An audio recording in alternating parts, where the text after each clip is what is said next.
What's up, YouTube? This is Austin at Tyranitrade, and today I got a short, sweet video just kind of talking about some things and showing appreciation to some of my cards.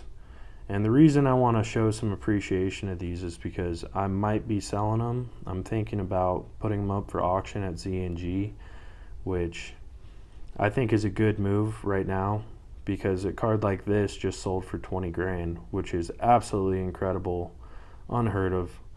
You know, I paid 3.4, I think, in 2023, and it was my all-time grail, and I am super blessed to own this thing. And honestly, in my opinion, the Shinings are the biggest grails in the hobby for me. I prefer these over the Gold Stars. I know how hype Gold Stars are, but just that shiny body on Tyranitar, and to me, this is the greatest card of all time. Like, a card like this, the only depiction of a shining Tyranitar in the TCG as of now, and it just glows. You got that beautiful desert tan. He's got a purple tummy. That black card, the dark cards always spoke to me when I was a kid for whatever reason.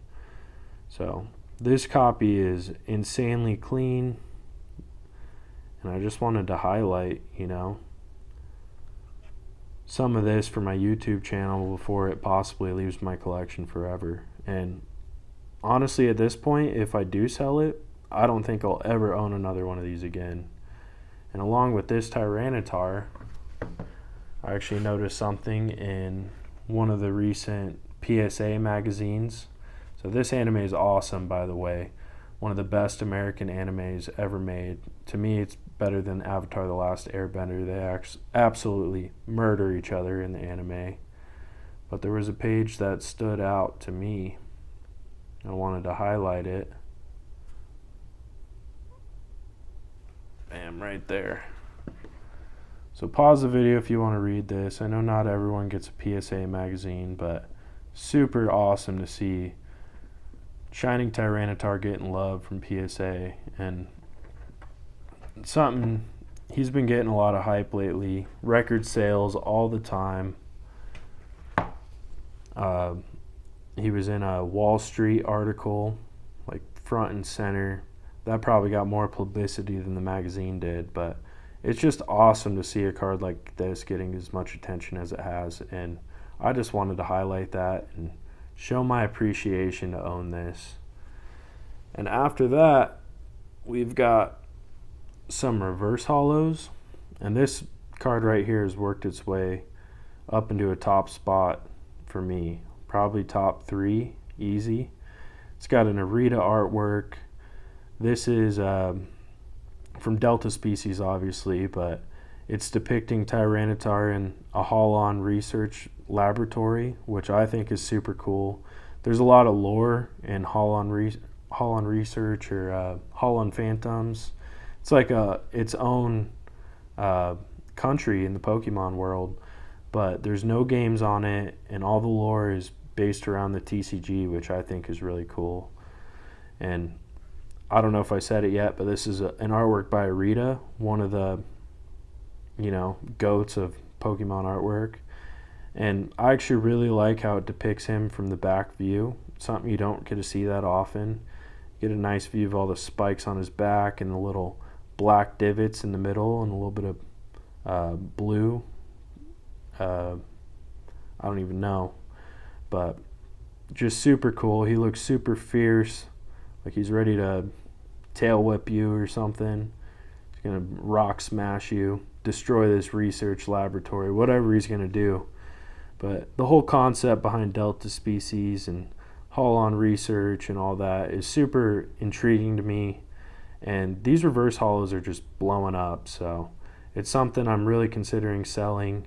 You got the gold text, something you only see in the EX era or the Prime cards. And for the Delta Species, you got a holo border, which is awesome. So this is one of the best cards, in my opinion, and these reverse holos are just popping off. Here we got another reverse holo, Gem Mint 10. Not my all-time favorite artwork, but super cool. He's got the hollow text up top, and one of the best hollow patterns in the TCG, only second to Unseen Forces. You got all those hollow energies. He's got fighting energy right next to his face. I don't know if I get that to glow. Kind of see it right there. But crazy cool energies on this hollow. The Team Rocket logo. I love the dark vibes. Maybe not as fierce as the Delta Species one, but he looks like he's ready to bite your face off. And then last but not least, I mean, this hobby's been incredible. I love everything about this, all the relationships I've made, friendships I've made along the way. You know, I've made friends from all over the world collecting Pokemon cards, and you know, they honestly, to me, they're friends for life, even if we haven't met in person. But one kind of shitty part of the hobby is people robbing and scalping and everything else going on. It kind of leaves a sour taste in your mouth. And I just like to highlight my local shop got robbed in the past couple months, and I went in and the door was boarded up and they smashed a bunch of their glass cases, and luckily the bulk of what they took was the Yu-Gi-Oh, which I guess hasn't been selling that much. But the owner's a super cool guy. I went to grade school with him, and I love his shop. I love supporting him. He always hooks me up. And if you're ever in Arizona, stop by Deer Valley Collectibles up in North Phoenix, Anthem area, and go check it out and support it. And just wanted to highlight that. You know, this is a card I actually pulled from Ascended Heroes. The only packs I was able to get my hands on, thanks to him and his shop. And I made my money back just by pulling this, which is super cool. And then some other cards. So I went in not knowing what I wanted to buy, you know, just want to look around. And I normally don't go for like some of these older cards, but they were super clean. You know, I went through the vintage binder, found some super clean hollows. And these things are 25 years old. So we got, to start things off, Erica's Vileplume. Centering looks good. You know, for a light play card, I mean, I would almost say it's more like near mint. So that top corner's got a little bit of whitening. But other than that, that card is immaculate. You know, there weren't a whole lot of hollow scratches on these. Then we got a Koga's Beedrill. Another super cool card. Centering's not great top to bottom, but for 15 bucks, I mean, a little white dot on all corners. But a card this old, this clean, this would look awesome in a binder. I don't know what I'm going to do with these. I might keep them. I might try to sell them, see if they go up. But, I mean, these cards are just in great condition for how old they are. And normally I'm a little bit more picky. Normally if it's got a white dot, I don't buy it. But given the circumstances and how old these are, I went in and dropped $100 and didn't blink twice about it. So here we got a Misty's Tentacruel, another clean card. It's got a little bit more whitening on that corner, a little bit of whitening, but otherwise really solid condition. This one had some silvering on the border, but the reverse side is in really good condition for a base set card. And honestly, I know people rip these packs and get just cooked by the condition of their cards all the time. So I felt really confident that this was a good buy. This is almost packed fresh. It could be, for all I know. Then we got a Brock's Rhydon. Really like the artwork on this by Ken Sugimori. I mean, centering is absolutely horrible, but once again, for a card this old, being as clean as it is, I mean, a little bit of white, a little bit of white. I think there's a little bit of white on the border up here, but for, you know, 20 bucks, not bad. And then we got a Clefairy from base set as well. Another Ken Sugimori. You know, not my favorite Pokemon, but super clean card. Hardly any whitening, maybe a little in this corner, a little bit up here, but these corners look awesome. So that's pretty much it. Just wanted to highlight Deer Valley Collectibles and show off some Grails as well as the magazine. What's up, guys? Just wanted to leave a little update at the end of this video. So I did end up selling my 2 EX Era reverse hollows at a show I went to, and I got $12,500, which is absolutely incredible.